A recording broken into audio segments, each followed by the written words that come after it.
tarde, o meu nome é Ana Sofia Freire. Tenho a seguinte questão, que não tem diretamente a ver com nenhuma temática específica, tem a ver com a transmissão, não é bem transmissão.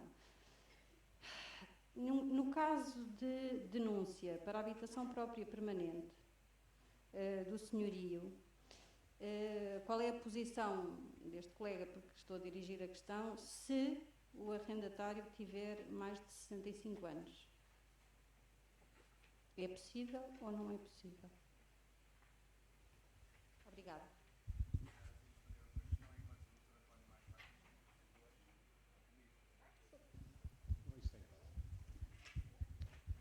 Está em vigor, está do ramo.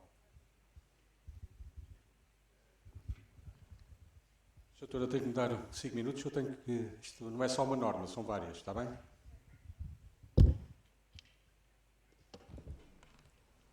Se quiser podemos ir lá ao fundo, que também há mais uma questão, sim.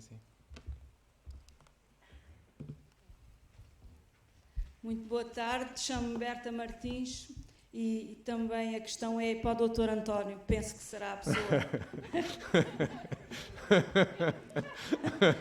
Pode ficar aí toda a tarde agora. Mas se quiser, Posso pode. formular já, é? Sim. Então é o seguinte, através de uma sentença no tribunal. Ok.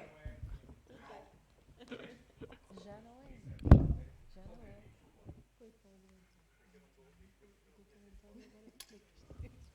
Mais alguém que tenha alguma questão que não seja para o Dr. António Marcos Batista? Aqui há.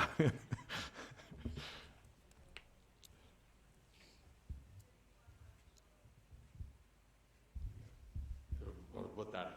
O meu nome é António de Castro Guimarães. Acho que essa pergunta será para a doutora Yolanda Bastos. Não foi abordada a questão que eu vou colocar, não foi abordada, mas eu penso que a doutora saberá responder. Tendo em conta que se trata do contrato de arrendamento, é um contrato sinalagmático, se ficar inutilizada uma parte da casa, pode dará lugar a uma redução do quantitativo da renda, essa parte que fica inabitável? Mas fica inabitável. Neste momento estou a... na casa de banho, por exemplo. Neste momento estou a salvar a pele ao Dr. António Marcos Batista porque estou a dar-lhe tempo para estar a ler o código. Mas fica inutilizável. A casa de banho, neste caso concreto que eu estou a pensar, não está a ser utilizada pelo arrendatário, o cliente, há uns 4 meses. Ficou de ser reparada, mas a verdade é que não tem sido ainda. Há 2 casas de banho. Essa questão que o Sr. coloca é uma questão interessante, até porque tem a correr um processo exatamente com esse tema. Porquê? Exatamente pelo facto de existir o sinalagma. O arrendatário tem a obrigação de pagamento da renda, entre outras obrigações que eu diria, eu não lhe gosto de chamar acessórias, porque parece que estou a menosprezar a sua importância, mas que na verdade andam à volta da utilização, tal e qual como o senhorio tem a sua grande obrigação de permitir o gozo e a utilização do imóvel na sua plenitude e que por essa razão recebe a contrapartida da renda. Eu defendo que sim, que deve existir ou melhor, que impõe os ditames da equidade e da boa-fé, que deve existir uma redução da renda, a menos que o senhorio se disponibilize imediatamente para resolver o problema e que o problema não seja resolvido, ou seja, que não ser imediatamente resolvido, mas por facto não lhe é imputável. Falta de empreiteiro que faça a obra.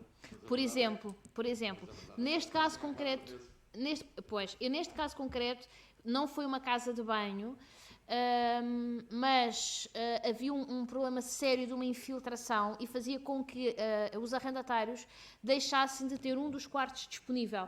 E que por acaso até foi o quarto do casal e que passaram para o quarto de visitas, porque eram só 2 pessoas a habitar a casa. E isso fez com que, na verdade, eles não tivessem o gozo pleno do imóvel. Portanto, a prestação a que o senhorio estaria obrigada não a estava a cumprir na sua plenitude. E o que é que foi feito pelo arrendatário? Reduziu que foi aquilo que considerou, por acaso é um colega advogado, que considerou ajustado, reduziu a renda em 10% até que o senhorio resolvesse o problema. Mas aí era um senhorio que não se disponibilizava para fazer as obras. No caso de ser um senhorio que se disponibilizou imediatamente para fazer as obras, mas que por algum facto que não lhe é imputável não esteja a conseguir resolver, eu diria que não reduzia a renda, mas que poderia ser pedido uma contrapartida, uma compensação, uma indemnização, como lhe queiramos depois chamar quando estudarmos o assunto, a quem for imputável o atraso na obra que está adjudicada. Se estiver adjudicada. Se não estiver adjudicada, então pior. Mas seria depois fazer esse cálculo, não é? É assim, na verdade, os tribunais inclinam-se para que não há uma redução da renda. Nós temos uma norma legal que nos diz que quando são obras urgentes e só numa impossibilidade seríssima do senhorio, é que o arrendatário pode, eu estou-lhe a dizer isto de cor, mas pode substituir-se ao senhorio na realização da obra e, se a memória não me falha, só pode ressarcir-se do que gasta, portanto não pode descontar na renda só no final do contrato. E por essa razão, os tribunais têm-se inclinado para que a redução da renda não seja a solução. Mas eu, esperançosamente, foi aquilo que propus, porque é aquilo com o qual concordo. Considero que existe um cumprimento defeituoso, digamos assim, da parte do senhorio quanto à disponibilização plena do imóvel. Implicaria, portanto, uma redução do... Sim, sim. Muito obrigado, Sr. Doutor. Eu aproveitaria só para colocar já mais uma questão, se for possível. Ao fim de 10 anos foi entregue o locado ao senhorio, com as paredes sujas, de alguma forma, pela utilização e pelo decurso do tempo, mas a verdade é que sujas a necessitarem de uma pintura. Há algum dever de reparação por parte do arrendatário nesta situação? Pelo que eu percebi da explicação da doutora, não haverá. Eu diria que aí, se não houver nada que indicie que houve uma utilização imprudente e que se trate do desgaste pelo tempo, que não existiria uma obrigação. Sendo certo que, como referia, há aquele acórdão, mas também estávamos a falar de um arrendamento de muitos anos, há aquele acórdão que depois tem ali uma posição mais firme. Eu diria que estamos a falar, por exemplo, de madeiras que possam demonstrar desgaste, os armários de cozinha, os rodapés, as aduelas das portas, as próprias portas, as paredes, portanto, o que decorra de uma normal e prudente utilização e do desgaste do tempo, eu diria que não pode ser imputado como responsabilidade do arrendatário. Muito obrigado mais uma vez, doutora. Obrigada, eu. Então agora o Dr. António. Dei tempo suficiente, espero.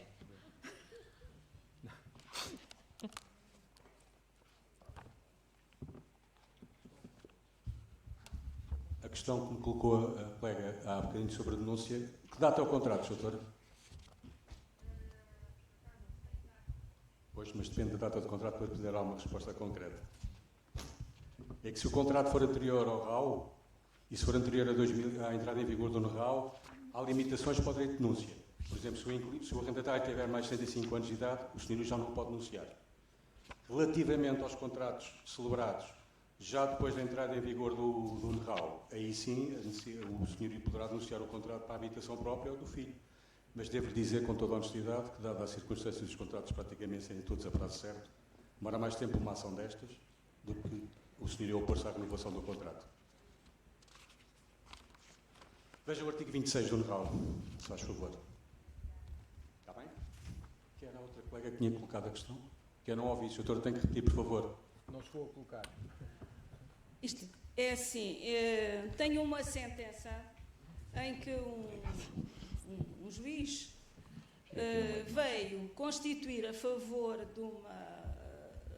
da CONS, isto é um processo de divórcio, já passou, não interessa. A casa de morada de família é proprietária de um dos CONS só. É um bem próprio, exato. O tribunal veio constituir a favor da pessoa que lá mora, que não é proprietária, nem meieira, um arrendamento. nos termos de família. Foi a não é? sentença? Foi a sentença. E o arrendamento que o Tribunal constituiu diz só isto. Fica sujeita ao regime da renda condicionada. Estipula uma renda. Qual é o problema? Há quantos anos é que esse foi, doutora? Ainda está em prazo para recurso. Não estou a falar, não é a data da sentença. Há quanto tempo é que essa ação entrou? Ora, essa ação entrou há uns 2 anos. Doutora, eu não lhe consigo responder concretamente à questão sem conhecer os termos da sentença. E o que é que está por trás da ação? E o que é que está na origem da ação? Porque a questão da renda condicionada pode ter muitas origens. Eu digo o que é. É a atribuição, é um processo de atribuição definitiva da casa de morada de família. Sim, isso já eu percebi, doutora. Precisava de saber em que regime é que isso ficou definido. Não ficou em regime nenhum. Ficou no regime da renda condicionada, pelo menos. Sim, mas... Só que a origem dessa decisão judicial é que eu gostava de saber, e não a conheço, para lhe responder concretamente à sua dúvida. Pois, a minha dúvida é qual é o prazo Qual prazo? deste arrendamento. Se não tem prazo supletivo que a lei manda, no prazo supletivo. Se não tem prazo, são 6 meses.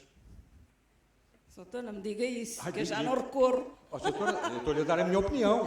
Eu não conheço sequer a petição inicial. Não Bem, sei como é que se António, iniciou. António, penso que pronto, penso que já esclareceste. Pronto, acho que doutora, eu não consigo responder-lhe concretamente Não, porque tudo não bem, conheço tudo a bem. origem da ação. Não conheço. Era só isso mesmo. Custa-me, estou a achar um bocadinho aberrante uma sentença dizer que fica o contrato de renda condicionada sem prazo, mas isso... Não diz nada sobre o prazo, diz só isso. Pois, e aí é que porque eu gostava de saber qual foi a origem, qual é realmente a causa de pedir dessa ação. Não é? Porque temos uma ação judicial em curso, não é? Tivemos. Tivemos. Pois. Peço desculpa, mas não consigo responder concretamente, sem mais dados, está bem? Será que posso fazer Deixe-me uma pergunta? só, antes de continuar, a doutora Yolanda queria só acrescentar aqui algo à resposta que deu anteriormente. Só por causa das normas legais, porque parece que a resposta fica incompleta aqui com... O artigo 1036 diz-nos que quanto às reparações ou despesas urgentes, se o locador estiver em mora quanto à obrigação e não se compadecer com a espera que o locatário tem possibilidade de fazê-las extrajudicialmente com direito ao seu reembolso, assim como quando a urgência não consinta qualquer dilação, também o locatário pode fazer as reparações e continua com o direito ao reembolso e não estabelece o tempo do reembolso. No entanto, o 1074, número 5, diz-nos que, salvo estipulação em contrário, o arrendatário tem direito, no final do contrato, a compensação pelas obras licitamente feitas. E as licitamente feitas podem ter sido estas as urgentes. Portanto, é conjugar os artigos, a meu ver. Então, diz. É que sim. Também tem o 1040. Quanto à redução da renda, em face da privação do lucro. Sim, exatamente. Obrigado, Carlos. Então, colega. José Pedroso de Mel. Há uma herança indivisa que tem imóveis e o cabeça de casal agora decidiu arrendar os imóveis. Não tem o acordo dos restantes herdeiros, portanto, mas no âmbito dos seus poderes de cabeça de casal vai arrendar. Ora, relativamente às rendas, em termos de IRS, irá depois passar os recibos, digamos, em nome da herança indivisa ou individualmente em nome dos herdeiros todos? Obrigada.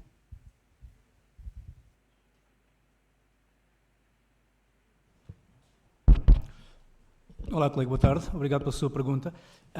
À partida, a herança indivisa será um sujeito passivo de imposto e passará os seus recibos. Eu creio que já terá um número fiscal e tudo, não?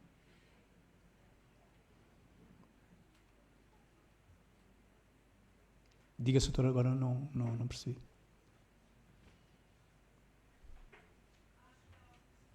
Não se ouve. Desculpe. Como tem que se fazer isso através do portal das finanças, acho que agora há alguma dificuldade em imputar, portanto, digamos, os rendimentos à herança indivisa e passar os recibos. Mas não tenho a certeza se o doutor está a dizer assim. Bom, pode ser, mas é uma dificuldade informática, é isso? Não sei se é informática, se é mesmo. Infelizmente, isso é um tema recorrente, diário quase, mas, Pronto, mas em pode regra passar. será assim. Em nome como da lhe herança referi. indivisa. Ok, obrigada. Mais questões? Mais alguém tem? Aqui à frente. Boa tarde, é para o Dr. José Mel. É muito simples. Relativamente à renúncia, àquela renúncia à isenção de IVA que falou no final, é possível reverter depois essa renúncia? Ou seja, utilizarmos a renúncia à isenção de IVA, por exemplo, se quisermos fazer a tal dedução, porque vamos fazer obras, e irmos jogando com a dedução do valor das obras, se forem de avultado valor, e depois, mais tarde, quando já não interessar, entre aspas, revertermos essa situação. É preciso ter muito cuidado, porque existe um período durante o qual, se reverter a situação, tem que regularizar o IVA deduzido. E esse período é longo? Um período de 20 anos. Pois, é o prazo. Está bem? Respondido? Está respondido. Obrigado. Obrigada. Mais ali, de lado, na lateral.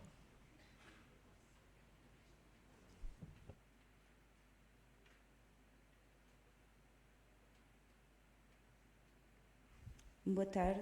A minha questão é para a doutora Teresa Letras e está relacionada com... Eu peço desculpa, a doutora Teresa Letras não está, mas penso que a doutora Regina ou o doutor António conseguiram dar a resposta. ok. Tem que ver com as providências contra o comportamento que consubstanciam um assédio no arrendamento. O caso concreto era um contrato vinculístico que em 2013 transitou para o novo RAU, com um contrato a prazo certo, de 5 anos, portanto, que em 2018 se renovou por outros 5 anos, não tendo havido oposição à renovação, e neste momento os arrendatários receberam uma comunicação do senhorio para abandonar até junho deste ano o imóvel, o locado, e esta situação, do meu ponto de vista, consubstancia aqui um assédio nos termos que foram mencionados pela doutora. Eu gostaria de saber se, neste caso, o cálculo da indemnização será, não havendo aqui um término deste assédio, pelo menos até ao fim do prazo do contrato vigente e em curso, portanto, até ao final de 2023. Regina, queres tentar responder? A doutora, como é que disse que se chamava? Peço desculpa, Patrícia Nave Lopes. Ok, doutora Patrícia, daquilo que estava a dizer, estamos a falar apenas de uma comunicação para terminar um contrato, é isso? Então, mas uma comunicação para saída é uma comunicação... O que é uma comunicação para saída? A questão é que o senhorio aqui, na minha perspectiva, obviamente ao arrepio de qualquer direito que o legitime, diz que o contrato não foi automaticamente renovável em 2018 e que, portanto, caducou nessa altura, a pessoa está lá porque sim, e, nesse sentido, pede para sair neste junho deste ano. Então é uma comunicação para terminar o contrato e, em consequência disso, ter que sair. Não é para terminar, o senhorio alega que ele já terminou em 2018, a questão é esta. Ok. Então, o que me parece é que isso não se enquadra dentro do conceito do assédio ao arrendamento. Obviamente que a doutora pode colocar a questão à doutora Teresa Letras e colher a opinião dela, mas tem que haver algo de intimidatório, não é? Tem que haver alguma coisa de estar uma perseguição. E, portanto, aí o que nós podemos dizer é que pode haver um senhorio que está a defender uma coisa que não tem fundamento jurídico. Agora, daí até estar a perturbar a vivência do arrendatário na casa, já acho um bocadinho mais discutível. E, portanto, acho que a questão, antes de saber essa questão do cálculo da indenização, eu, por exemplo, não a enquadraria no assédio ao arrendamento. Portanto, tinha que haver aí mais qualquer coisa. Imagino que é escrita essa carta de que tem que abandonar o locado e depois o senhorio resolve colocar alguém à porta do inquilino todos os dias para dizer, olha, tem que sair, tem que sair. por exemplo. Sim, eu Ou, compreendo. por exemplo, arranjasse maneira de cortar a água e a luz, ou alguma coisa, alguém que fosse lá ameaçar, ou seja, o assédio do arrendamento tem que ter neste mais. caso, exatamente, mas neste caso não pode ser considerado que esta comunicação pretende pôr fim ao arrendamento? Acho que não, doutora. O inquilino é que se não, no fundo, não conseguir lidar com essa comunicação, terá que pôr uma ação em tribunal para ver o seu direito de manter-se na casa ser reconhecido. Sim, mas até o prazo, ok. Obrigada. Muito obrigado. Mais alguma questão? Penso que... ok. Quer? Era só por causa do 1040, por causa da colega, mas ok. não deixar a questão. É? Pode ser, deve ser buscado. Obrigada. É para o Dr. José Pedroso de Melo. É uma questão, não sei se é simples. Perante imagina um cliente cujos rendimentos são exclusivamente perdiais, no sentido que advêm de rendas. O cliente, eu já disse ao cliente, na minha perspectiva, que achava, do ponto de vista fiscal, mais útil, portanto, constituir uma empresa gestora, precisamente para alterar a tributação.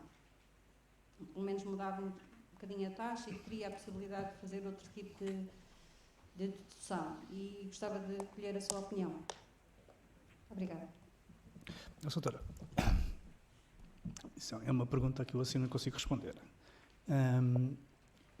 Ao constituir uma empresa para ter um imóvel, presumo que o imóvel ainda não tenha sido adquirido, certo? Não, o cliente em questão tem vários prédios em Lisboa, todos próprios. Certo, mas então já tem um imóvel. Não, já tem, sim, tem Pronto. mais do que... Ao constituir uma sociedade para o substituir qualidade de senhorio, Sim. tem que passar o imóvel para a sociedade, tem um Sim. imposto, certo? Sim, Pronto. sim. Não, mas ultrapassada, ou seja, feita essa análise do custo da constituição da empresa, do custo... Certo, da pronto. Eu estava só a transmissão- dizer quais é que eram os vários pontos que eu iria ter que analisar e que a doutora terá que analisar. De facto, como vimos há pouco, o regime regra é um regime em que, na esfera individual, pessoa singular, paga 28%. Sim, Na sociedade paga 21%. exato. Mas no final do dia, o dinheiro é da sociedade. A sociedade é uma coisa diferente de nós, certo? Sim, E mas tem para todas o as dinheiro condições. vir para o seu bolso, tem duas hipóteses. Ou mete despesas na sociedade que no momento imediato se transformem num benefício do titular do capital. Essas despesas podem também ter outra coisa que se chama tributações autónomas em sede de IRC, designadamente as viaturas, as gasolinas, as portagens, as despesas de representação. Não, aqui seria mesmo só as despesas dos imóveis, as rendas... Não, isso para dizer que está a trocar 21% por 28%, mas o dinheiro não é seu. Para vir para a sua mão, se a empresa distribuir lucros, vai pagar mais 28%. Percebe o que eu lhe estou a dizer? Portanto, não é só um swap de taxas que tem que ter em causa. É que o dinheiro, no final do dia, precisa ou não dele. Se me disser assim, não, eu não preciso e quero fazer, até quero reinvesti-lo noutros imóveis. Ou quero investir na reabilitação daquele imóvel. Se calhar pode ser uma solução. Agora, o que eu lhe estou a dizer é que a resposta não é oxalá fosse, mas não é. A maior parte das vezes não é. Tem todo um conjunto de... Vai haver crédito, não vai haver crédito, todo um conjunto de questões que têm que ser colocadas para se conseguir perceber se é de facto ou não mais vantajoso. Dir-lhe-ei que a fiscalidade também é uma pequena parte disto tudo. No final do dia tem temas como a responsabilidade, não é? Como se sabe e bem, a doutora, dos temas do património, da proteção do património, etc. Há todo um conjunto de temas que podem ser equacionados nestas decisões. Fiscalmente, estes são os subtemas que eu teria que ver. Ok, obrigada. Obrigado, eu.